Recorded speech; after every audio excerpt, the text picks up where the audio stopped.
wabarakatuh. Waalaikumsalam warahmatullahi wabarakatuh. Sebelum saya memulai, saya ucapkan dulu terima kasih kepada teman-teman yang sudah meluangkan waktunya untuk hadir pada kegiatan penutupan pada kesempatan kali ini. Kenalkan, nama saya Ratu Marta Cila. Saya salah satu mahasiswa Fakultas Keperawatan Universitas Hasanuddin. Adapun topik yang akan saya bahas adalah pengetahuan remaja putri usia 17 tahun hingga 19 tahun terkait kebersihan perorangan atau yang biasa dikenal sebagai personal hygiene saat menstruasi. Jadi kebersihan itu khususnya pada alat genital. Kenapa saya mengangkat materi ini? Karena masih banyak segelintir remaja putri di luar sana, khususnya usia 17 hingga 19 tahun yang dalam kondisi normal sudah mengalami menstruasi, tapi karena kurangnya pengetahuan sehingga mereka tidak menjaga kebersihan alat genitalia mereka, dan itu bisa menjadi media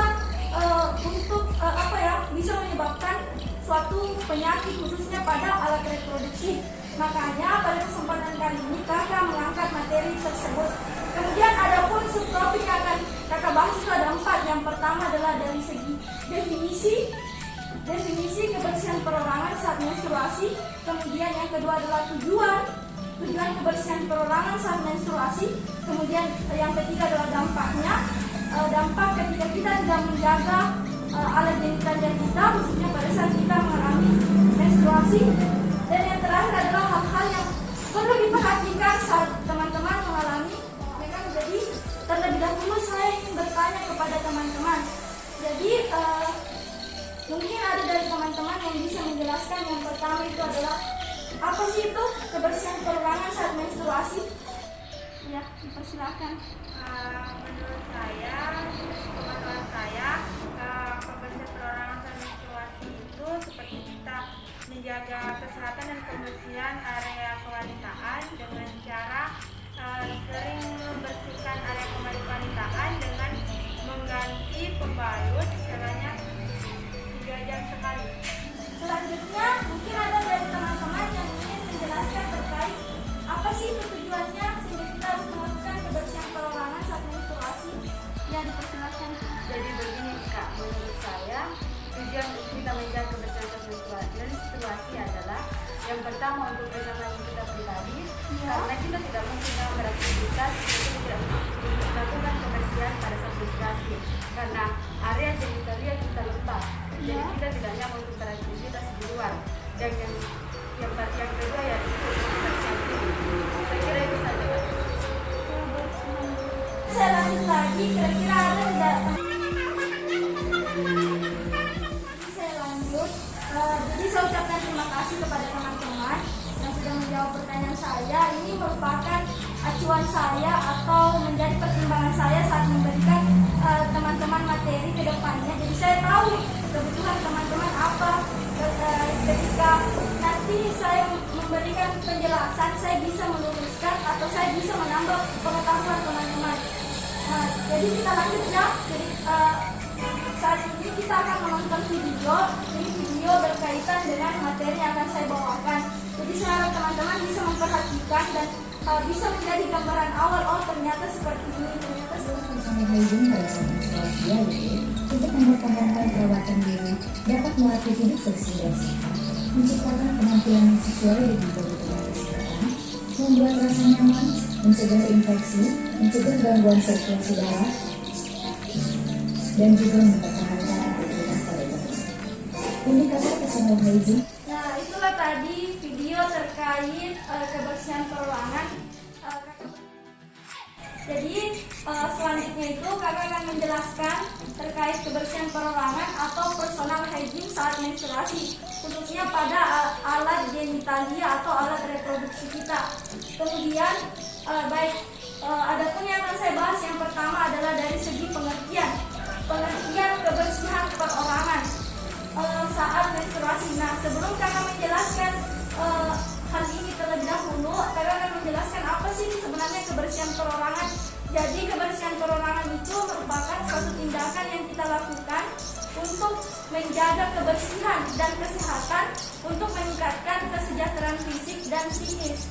Jadi ketika kita tambahkan saat menstruasi berarti tindakan untuk melihara kesehatan dan kebersihan khususnya pada daerah kewanitaan saat menstruasi untuk meningkatkan kesejahteraan fisik dan psikis seseorang.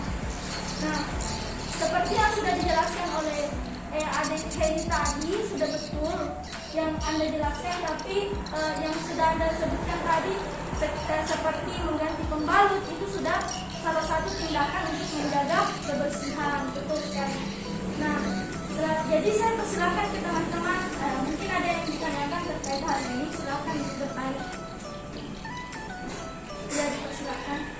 Saya tadi dapat poin dari pengertian yang kakak sebutkan, yaitu tentang kesejahteraan psikis dan fisik. Jadi bisa dijelaskan lebih rinci lagi Kak tentang hal itu? Oh iya, oke. Saya akan menjelaskan. Jadi kesejahteraan fisik itu adalah kondisi ketika kita mampu melakukan atau menjalankan rutinitas kita seperti biasanya tanpa ada hambatan. Nah, hambatan yang kakak maksud ini adalah tanpa adanya penyakit. Jadi kita bisa melakukan segala aktivitas kita tanpa adanya penyakit. Nah, kenapa?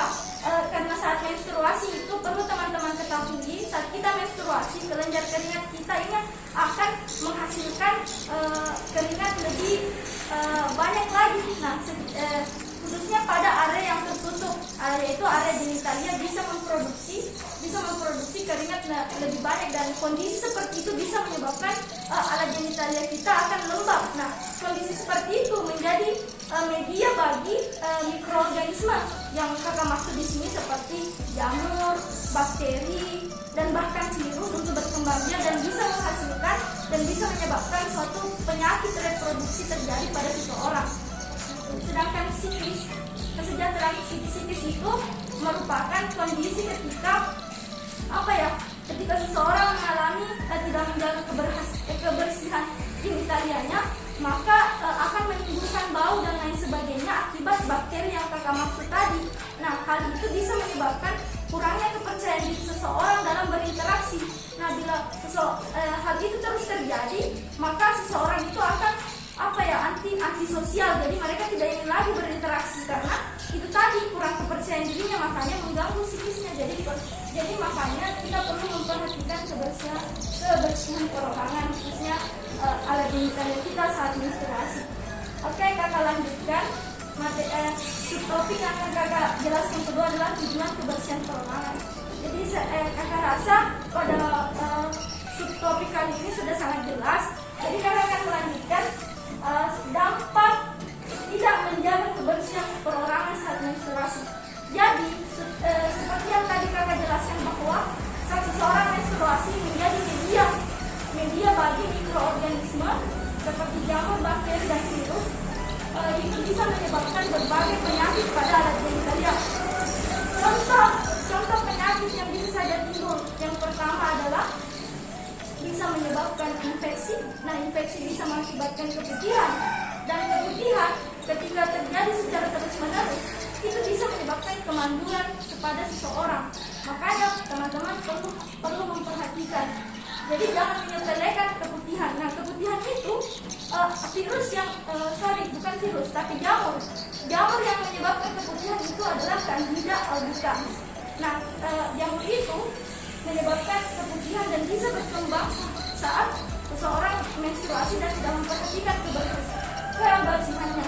Jadi kakak di sini akan lebih menjelaskan terperinci lagi terkait keputihan, karena seseorang lebih sering mengalami keputihan.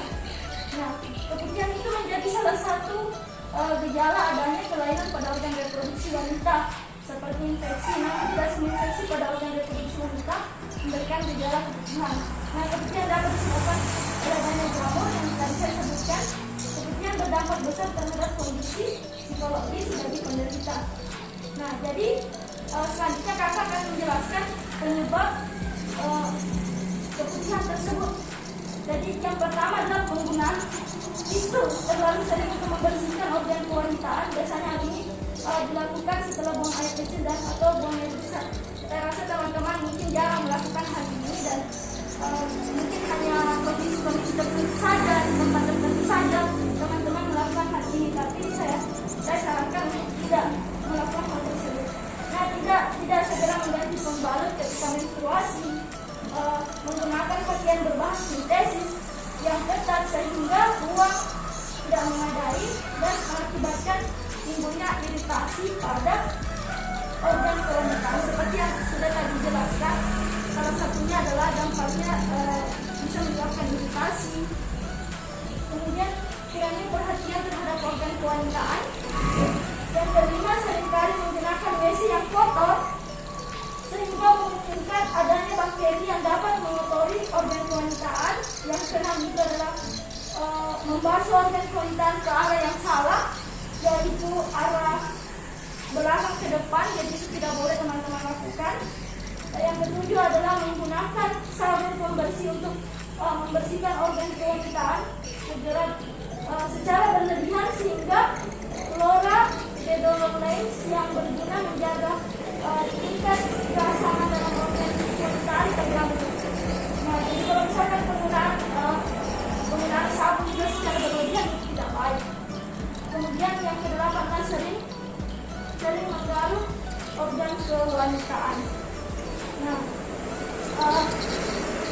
saya persilakan kepada teman-teman yang ingin bertanya terkait dampak yang menjaga kebersihan perorangan saat menstruasi.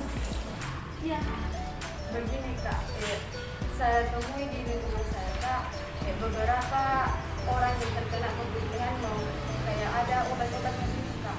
Menurut Kakak, apakah itu tidak bahaya untuk bagian untuk kesehatan kita? Kan untuk mencegah, karena ada beberapa obat yang dibeli untuk kayak supaya mengurangi kemudian Kak. Kenapa itu bahaya? Oke, terkait obat-obatan. Nah, seperti ini teman-teman. Terkait keputihan, seperti kita ketahui bahwa keputihan bisa disebabkan oleh tadi ketika kita tidak menjaga kebersihan genitalia kita. Jadi, saya rasa keputihan itu sebenarnya tidak bisa kita hindari, tapi perlu kita lakukan untuk terus mencegah keputihan itu terjadi karena akan berdampak terhadap reproduksi kita, bisa menyebabkan suatu penyakit dan bahkan kemandulan ketika hal itu terus terjadi. Jadi tidak perlu menggunakan saran saya tidak perlu kita menggunakan obat keputihan karena kalau misalkan karena menstruasi itu akan terus kita alami hingga masa tua nanti. Jadi masa kita menggunakan obat setiap saat kita menstruasi atau untuk mencegah keputihan. Jadi itu tidak baik karena itu bisa berdampak terhadap ginjal kita sebenarnya ketika kita selalu mengonsumsi obat-obatan. Jadi saya rasa cara paling alami adalah tidak mengonsumsi obat-obatan hanya dengan membersihkan alat genitalia kita atau alat reproduksi kita untuk agar kita bisa terhindar atau mengurangi keputihan itu karena kita tidak bisa menghindari hal tersebut. Ya, teman yang tahu dampaknya ketika kita tidak menjaga kebersihan perorangan saat menstruasi. Ya, Saya Kak. Dampak jika kita tidak menjaga kebersihan saat menstruasi itu kita bisa terkena gatal-gatal, iritasi dan alat kita itu berbau Kak. Atas perhatiannya. Jadi kesimpulan pada hari ini adalah teman-teman harus melakukan lebih memperhatikan lagi kebersihan perorangannya. Kita kan sudah tahu apa itu kebersihan perorangan, kemudian tujuannya seperti apa untuk menjaga kebersihan dan khususnya adalah menjaga kita agar terhindar dari suatu penyakit yang khususnya bisa terjadi pada alat genitalia kita dan bahkan dampaknya ketika kita tidak memperhatikan adalah infeksi dan bisa menyebabkan keputihan yang terus-menerus bisa menyebabkan kemandulan dan bahkan bisa menyebabkan sebuah kanker yang bisa terjadi pada alat genitalia kita. Makanya kita harus memperhatikan kebersihan. Jadi mungkin itu kesimpulan dari saya. Kemudian ini adalah leaflet. Ini merupakan leaflet dari hampir sama dengan materi atau apa yang saya jelaskan tadi. Mungkin ini lebih terperinci dan lebih jelas lagi. Teman-teman bisa bawa pulang. Kemudian